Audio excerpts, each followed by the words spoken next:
Well, how are you, mate? Josh Worrell, Adelaide Crows footballer. Yes. It's been a bit of a whirlwind the last couple of weeks, but no, it's good. CBC boy was the Great Victorian Bike Ride at the end of Year 10. Yes.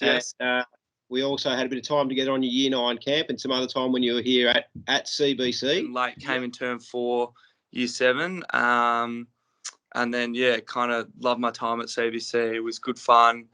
Really just enjoyed, obviously we had a lot of camps and that sort of stuff, the outdoor thing. And I think being from my area, Brighton, it kind of probably wasn't exposed to the real world as much as a lot of kids that area. So I think it was really good. I took a lot of learnings from that, realised how lucky I was with what my parents had given to me and that sort of stuff. And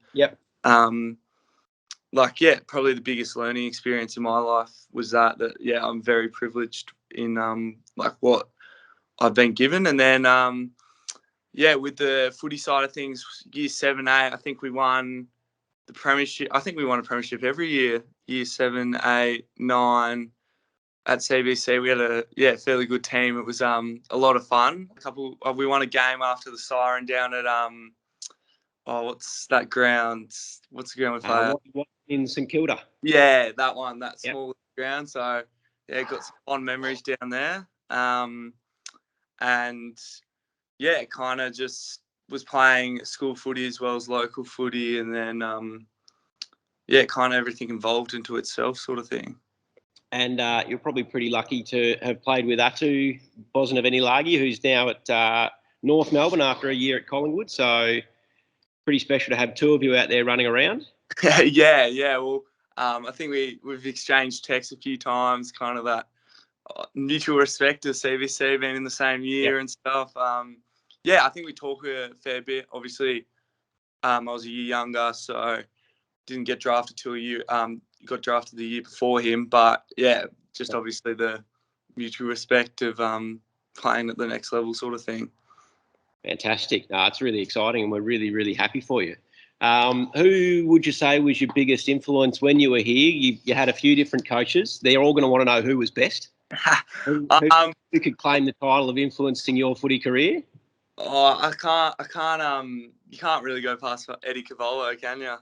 Okay, that's big. He'll like that. He's actually great man. He I think he taught me a lot. He was pretty stern to the point, but he was he was a great footy coach, and I think he riled all the boys up and about. And I think just like with the team we had, he made us all kind of want the same thing and play as a team, not as a cultural element of our community, and the fact that our kids come in from all over Melbourne, so it's a real healthy mix. And things like the walkathon helped you to learn about the people around the world in need. So that's fantastic. It's really good to get that feedback back from you. So that's good.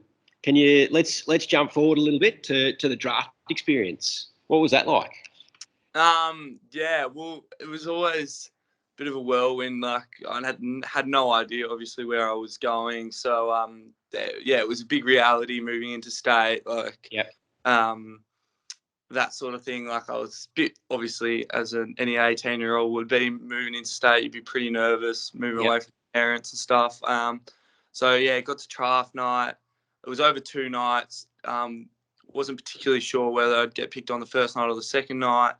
Ended up being the second night, and picked 28 to Adelaide. I can remember it pretty well. They read my name out, and I was over the moon. I was ecstatic, getting calls from everyone.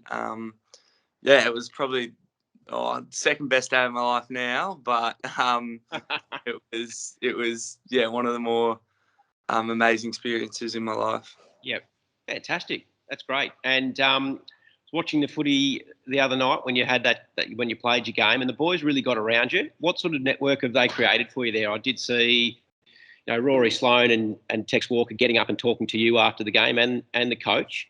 How have they supported you with that transition? Really well. I think the club as a whole. So when you first move over, you get put in a host family just to kind of settle yourself and move over. And because obviously first when you get over in pre-season, it's a bit of a shock to the body just how hard it is. So you're pretty tired. You usually finish a day and then come home, sleep for 3 hours, wake up and have dinner and then go back to bed. So that's why they kind of have that host theory, host family theory. So you just go in there and Yeah, that's after you. And then, but I think just obviously with COVID last year, we went up to the hub for 2 weeks and like it was hard. Like some weeks you wouldn't be able to see a lot of the AFL boys, and I think it was just building those relations. Like I found that I've got myself a really close friendship group at the club now, and a lot more socially. And I think that's half the battle in your first year is just finding your way. Yeah, getting to know people. Yeah, so I think in that sense it's been unbelievable. I learned so much in my 2 years about footy and that sort of stuff. So it's been pretty good. And when I'm going to ask, when you're at training and you're training as a defender, do you stand side by side with the big Tex, and what's he teaching you? Yeah, me and Tex get pretty fiery when we're on each other in training. Actually, we've got on fever, and there's been a few biffs, me and him talking a bit of smack to each other, but nothing too serious. It's all just a bit fun. But yeah, he's a bit bigger than me, so I've got to kind of. Yeah, you've still got to put on a bit of weight and have a bit more time in the gym, I'm sure. Exactly right. I've got to play a bit smarter than him, but it's a very, very hard matchup to play on, especially the form at the moment. Yeah, he's playing good footy, footy. And even though he was interviewed after the game about the fact that they haven't had heaps of wins, they've had lots of close games. So they're not far off, and he mentioned the excitement about all the kids, all you young guys running around, and the energy that's building and the improvement. So it's fantastic to see. Yes. And tell us about the first game. How did you feel? How do you feel walking out there? To be honest with you, can't remember a whole lot of it. I remember being in the change room before, absolutely just so scared, nervous, just like you kind of be like, I've been working for this for so long, like since I've been playing footy in whenever I as a kid, like you dream of this moment. So I think I was very nervous, and then got out and it was 27 degrees and it was pissing down with rain. So could have tough conditions going up there to Cairns and having humidity and rain and slippery ball, wet night, hot at the same time. Definitely would have been tough. Yes, it was. It was one of the more interesting days to play footy on. Yep. And what was your role on the night? You're obviously playing there in defence, and I thought you were working hard up and down the ground. I did hear from someone else, a friend of your mum's mentioned to me that you had a bit of a job on someone. What was your role on the night? I think my role was more just to so I was obviously first game, you get caught up in the emotions of it. So I was just trying to defend first before actually getting the ball. Yeah. Because obviously you're trying to play for the team, that sort of stuff. And I think that was the biggest thing. Yeah, like you might not, you did a lot of defensive efforts, but we'd rather that as a team than you have your 20 disposals and get 4 kicked on you sort of thing. So I took a lot out of that, and just probably the other learning things, just probably just training standard you need to be at now and that sort of stuff. Yeah.